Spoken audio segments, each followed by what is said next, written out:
Allahumma salli ala sayyidina Muhammad salatan turaghibu wa tunashitu. Terima kasih, monggo ini kayaknya lebih juga ya penting sekali karena kita membutuhkan advokasi. Monggo Pak Rashid.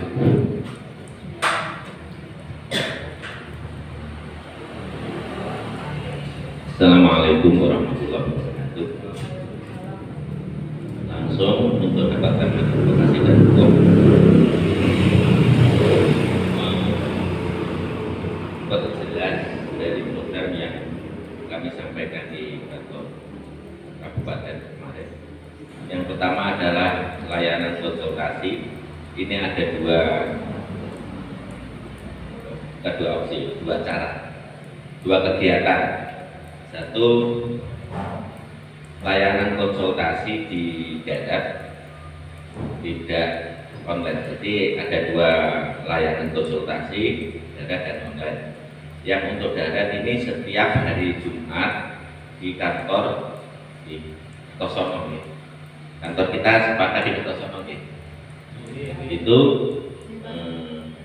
kita mengadakan kegiatan layanan konsultasi di kantor mulai minggu pertama bulan Agustus. Hanya setiap hari atau kemarin koordinasi dengan teman-teman karena memang biasanya memang sidang itu ada hari Senin sampai Kamis. Kalau kata Minggu itu tidak ada sidang sehingga teman-teman sepakat untuk di kantor hari Jumat. Sasarannya anggota Bakumubin dan masyarakat, tujuannya pencerahan hukum terkait persoalan maupun kedudukan hukum itu sendiri. Anggaran ini tidak ada, mungkin kita tahu sudah siap mobil dan sebagainya. Jadi ganti-ganti komputer.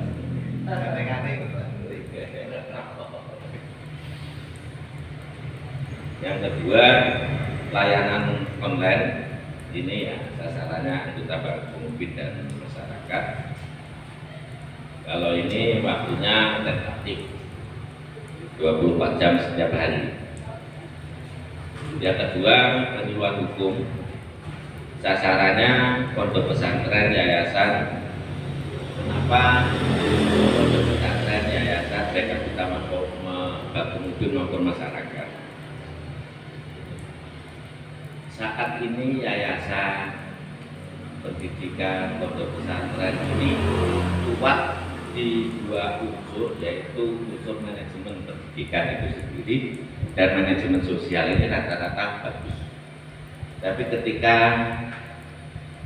pengamatan kami sangat lemah di manajemen hukum, sangat lemah sekali.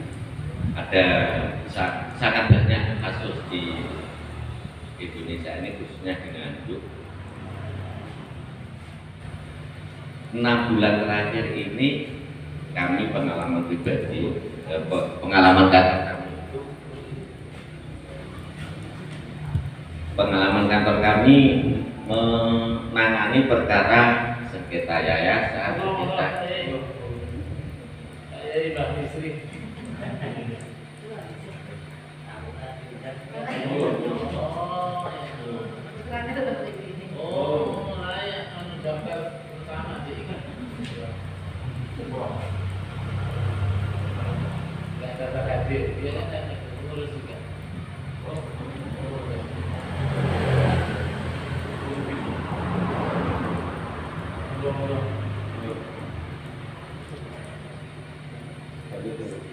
Jadi penyuluhan hukum yang pertama yaitu tadi yayasan pondok pesantren, itu tadi tujuannya untuk penguatan manajemen hukum.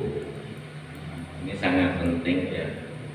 Seperti kemarin itu beberapa 1 tahun yang lalu kejadian di Pondok Jombang, itu semua kriminalisasi terhadap pondok pesantren. Sasarannya adalah gusnya, padahal itu barter dengan perkara.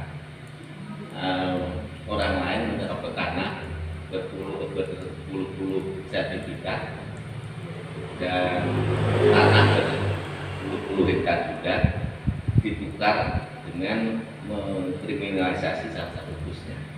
Ditembaknya awakmu merelakan tanahmu yo gak sido pidana tak perkarakan ketika awakmu untuk mempertahankan tanah yo anakmu lebu, dan itu tidak satu dua.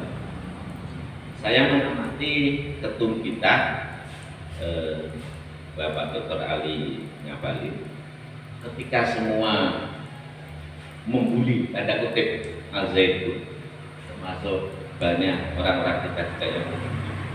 Kenapa saya amati justru Pak Dr. Ali Ngabalin ini membela Al-Zaitun. Beberapa kali saya aktif mengikuti pembelaan. Ternyata yang dikuatkan sebagai penguat alasannya buat Pak Dokter ini meneliti jeli terkait dengan kedudukan hukum sendiri. Ketika administrasi kemenang ini harus ini sesat di sini, tapi sangat Pak Dokter Ngabalin ini bukan advokat, berlatar belakang advokat, tapi dia sangat jeli membaca celah-celah kedudukan hukum itu. Akhirnya kan Menko Polhukam kan nggak jadi nggak jadi menskoros izin, nggak jadi dicabut, nggak jadi sebagainya. Ini menurut saya kejelian dari hukum kita. Bagus ketika orang memiliki kok kontra ada biasa Indonesia membuli ini, tapi ketum ini kok membela. Dalam artinya kalau kacamata umum iye, tapi ketika melihat dari kacamata kedudukan hukum ini sangat Mbak Mubin ini juga saya mengharap harapan ke depan itu Mbak Mubin dalam penegakan kebenaran, dalam penegakan keadilan juga berdasarkan fakta. Nah, tidak melok-melok medsos dan sebagainya. Ini yang pertama. Yang kedua juga karena memang karena sekarang medsos itu luar biasa, jadi kebenaran itu hukum itu sekarang agak mirip-mirip dalam artian apa? Kalau dulu kemarin hukum yang benar itu berdasarkan fakta, tapi sekarang menjadi kebenaran ketika medsos itu luar biasa untuk sehingga menjadi pembenaran dari suatu perkara itu sendiri. Ini terkait dengan penyuluhan hukum. Yang kedua, penyuluhan itu mungkin bisa disinergikan dengan divisi lain. Sasaran kami memang langsung ke perguruan silat, di mana memang kondisi saat ini di Nganjuk khususnya itu memang masyarakat diresahkan oleh perilaku oknum perguruan silat. Padahal aturannya sudah jelas. Terus surat perintah, surat edaran dari Kapolres sudah jelas. Kita masuknya lewat mana? Mungkin komunikasi, kita bisa bermitra dengan kepolisian atau aparat penegak hukum yang lain untuk memberikan sentuhan hukum penyuluhan kepada perguruan silat. Ketika Bapak Mubin yang satu dari divisi perempuan dan anak tadi, divisi riset itu menyentuh soal akhlak. Kita hukum akan memberikan sentuhan hukum, hati-hati. Karena apa? Polisi itu sebenarnya kepolisian itu sudah memberikan penyuluhan hukum. Tapi ketika yang memberi penyuluhan hukum itu polisi, justru ditangkap oleh mereka itu menantang. Ini peraturan kok aku banget. Katakan kalau ada perkelahian tidak ada RC, tidak ada restoratif justice, harus masuk. Tidak ada perdamaian. Ini untuk efek jerah. Nah, ketika yang menyampaikan polisi merasa tertantang, tetap aja berulang. Tapi ketika kita yang menyampaikan dan kita ada di tengah dengan sentuhan hati, mungkin bisa akan menerima aturan-aturan tersebut. Untuk menciptakan tujuannya ya untuk menciptakan keamanan dan kenyamanan bagi masyarakat Nganjuk. Anggarannya mungkin bisa subsidi silang, itu antara kepolisian, antara perhubungan.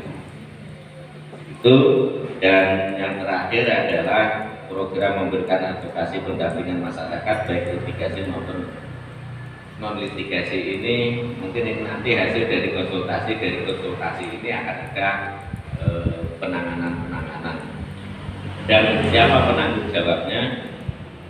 Penanggung jawab dari kegiatan itu tentu saya selaku koordinator, tapi di manajemen advokat itu ada manajemen ketika menangani, ada manajemen tersendiri ketika menangani perkara A, ini koordinatornya saya. Jadi yang lainnya itu hanya sebatas usul menentukan kebijakan saya, tapi dalam perkara lain seumpama ketuanya Pak Miaskur, ya penentu kebijakannya Pak Miaskur, saya sebatas usul Pak anggota tim itu akan sebatas usul. Di setiap perkara siapa yang menguasai di situ itu sebagai koordinator. Kayak Pak Miaskur itu ahli perdata, saya lebih cenderung ke pidananya. Di situ nanti siapa yang menentukan penanggung jawab dari perkara penanganan itu nanti sifatnya fleksibel banget. Begitu yang dapat kami sampaikan. Sebelumnya kami mohon maaf, tadi sudah kami ketik di laptop, mungkin tinggal nge-print aja susunannya. Nah, ini tadi laptopnya tertukar di kantor itu, saya mengambil ternyata AC mobil yang saya ambil laptopnya tertukar. Nanti saya kita kirim.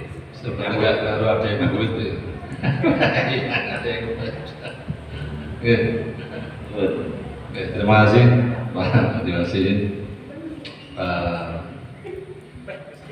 Ini mumpung masih dibahas, itu kemarin saya ada ngomong-ngomong dengan Pak Budi yang banyak masyarakat. Itu barangkali ini tema yang awal lebih bisa dilaksanakan penyuluhan, mungkin advokasi hukum mungkin nanti. Kerjasama dengan Bapak Mobil, Isnu nanti, oke, ya kan? Terus nanti dengan Gus Durian, ya nanti berkolaborasi.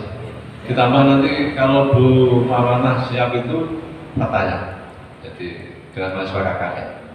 Nanti tolong panjenengan disiapkan untuk siap bisa hadir. Nanti waktunya tidak jenengan nanti ada di apa? Atau mungkin Agustus sebelum minggu kedua, Pak. Mungkin minggu pertama akhir atau apa mengawali kegiatan.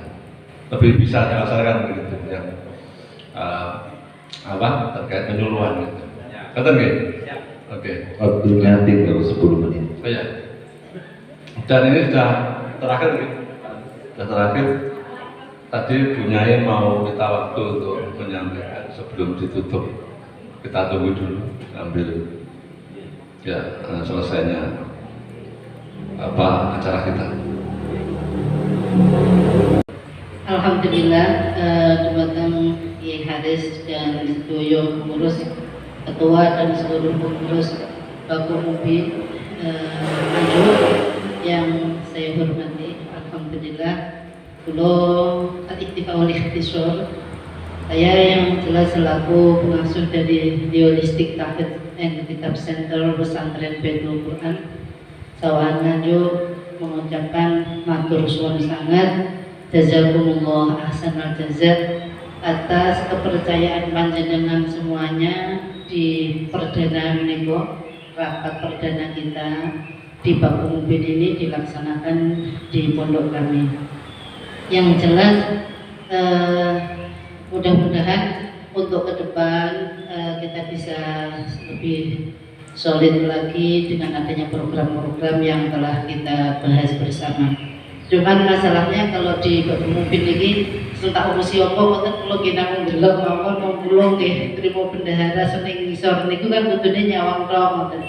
Pokoke kula yang jelas seneng ning ngarsanipun Allah dikumpulkan dengan orang-orang yang soleh-soleh. Karena mengumpulkan wonten yang hadis wonten panjenengan sedaya dateng ke Bapak Mubin menika paling tidak nek urung iso dadi sholihah nyampur karo wong sing soleh-soleh.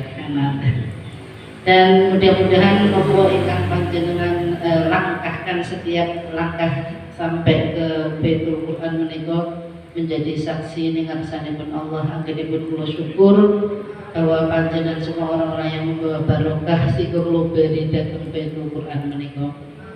Yang jelas dari seluruh unit pendidikan di yayasan ini, yayasan kula yang ketiga ya, yang saya buat sendiri, artinya buatan ikut Abah. Sebab pesannya Abah dulu, ojo pisan-pisan berjuang menggunakan nama besar Mbahmu. Terus kalau niki dulu dikatakan sampai sekarang banyak yang bilang saya ini wong Wahabi. Kalau niki bunyi jadi-jadian rambe berunan terah kiai lu panas. Jadi yang jelas kalau niki asli ngeten Mbah kula memang dari nopo menika yang tohir menika putra kagungan yang Misri pindah datang Mindi Kelutang nggih sareng Haris.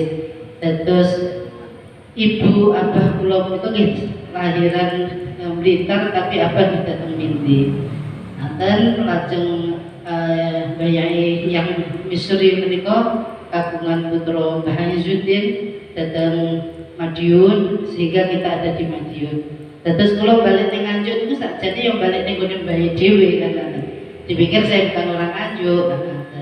Yang jelas apapun yang saya laksanakan menika termasuk yayasan ini, yayasan yang ketiga, yang pertama di Lampung, alhamdulillah. Tapi ya harus kok tidak mriko niku lho waktu datang Lampung. Sama. Nah, tapi datang pondok kamu datang itu. Oh datang pondok itu. Alhamdulillah yang di sana itu yang pertama dulu masih hutan sekali ya. Waktu saya kuliah, terus di pojok, lalu di sini. Yang jelas apapun unit pendidikan, kulo nyuwun tambipun doa panjenengan, saya bertanggung jawab. Mulai dari pondok, SMP, SMK farmasi, maupun torekohnya, maupun ormas fasihnya, maupun mandimnya, dan sekarang yang terakhir travel ini, saya tidak pernah melakukan sesuatu itu hanya setengah jalan. Jadi Bismillahirrahmanirrahim, tanjut kali wonten tentang otot beber dodo, rimpung suku pun resto. Terus artinya pun saya bertanggung jawab. Ketika ada orang bilang jadi bagus ini ngurusi apa tuh pondok apa sekolah, yang saya ya ini ngoten niku. Saya ini bisa ormas fasih, memang karena ormas fasih di sini mereka sampai di atas, yang itu jamaahnya di atas, di sini sampai belakang niku sekitar 800 sampai 1000 orang kalau setiap Selasa. Kita termasuk acaranya menikah simaan Al-Quran menikah di sini di Ormas Fasih. Kita punya para hafidhah yang tetap dan hafidhah yang undangan, setiap kecamatan kita buka. Yang jelas yang terakhir travel. Nah, saya ingin masuk menikah. Saya tanyakan kepada panjenengan kemarin kaitannya dengan travel. Kenapa? Hasan Jaya Haromen ini sebenarnya Kafanator ini rekanan sister company saya. Tetapi karena sebuah proses PT Travel itu harus berjalan 5 tahun untuk mendapat PPIU, maka ini kan berproses.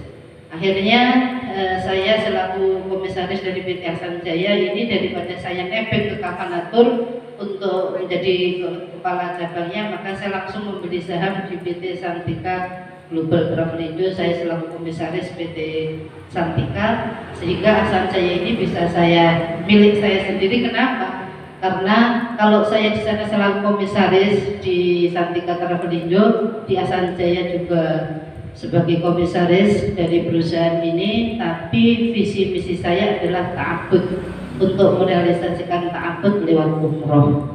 Saya tahu bahwa umroh itu dunianya preman, dunia bajingan, seperti itu. Tapi saya berapapun insya Allah alhamdulillah 40 ya saya berangkatkan, 15 tak berangkatkan, pokoknya setiap ada berapa saya berangkatkan. Makanya kata orang travel ke Uwane. Nah karena memang kalau murni oriented bisnis saya akan ke Santika, yang perusahaan saya Santika. Tapi kalau ke Asan saja yang jauh besok Agustus memberangkatkan hanya 7 orang. 7 orang, gila benar 7 orang berangkat. Ya apa-apa, tapi yang jelas tanpa mengurangi fasilitas yang kita tawarkan, alhamdulillah tetap akan kita berangkatkan. Karena saya bukan nebeng, tapi saya memang langsung komisaris dari 2 perusahaan. Nah oleh karena dan itu berbadan hukum, semuanya berbadan hukum. Kalau yang Santika sudah ber-BPIU dengan direkturnya Ibu Hamsari. Karena saya beli dari setengah daripada saham, ya, seperti itu. Dan yang sewu kalau memang dari pengabdian saya ini pengennya dari anak-anak, dari anak formal, mbah-mbah dengan torekohnya. Dan besok ini nanti malam datang semua suluk, soalnya 10 hari suluk ya, torekoh Naqsabandi Qadiriyah.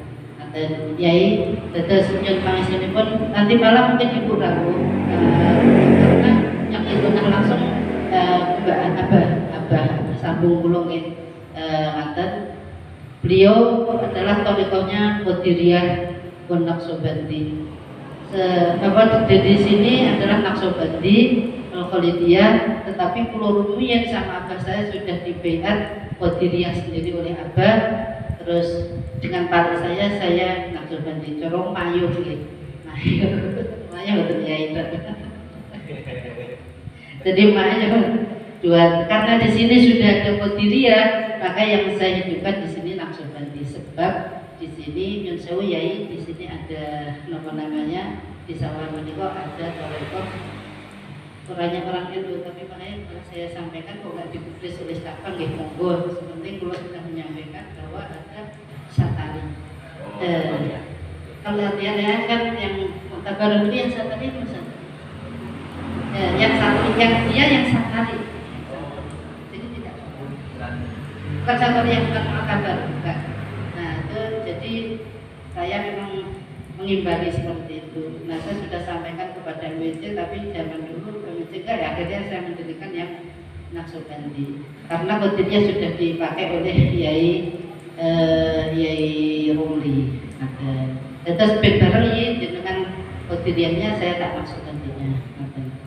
Terus alhamdulillah mudah-mudahan semuanya berjalan lancar. Wong niki namung ngemis di tengah kesanipun Allah, dan baku ini mulai dari depan ke belakang sudah saya lakukan semua. Jadi ini hanya tanah perjuangan, dan kalau tetap mungkin aku mulut dan anak-anak saya tidak boleh mewarisi ini. Yang bertempat di sini ya yang mengembangkan sini. Kecuali nanti kalau duit terus kalau tuku kanan kiri kan matanya kemana. Nah mudah-mudahan yang jelas kalau paling senang dengan adanya nek dirawuhi tamu.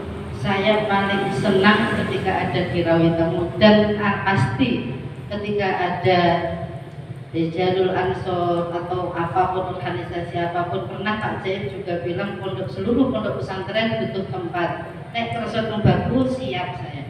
Tanpa saya menunggu detik, tanpa saya menunggu jam, saya langsung pasti saya akan mengatakan iya.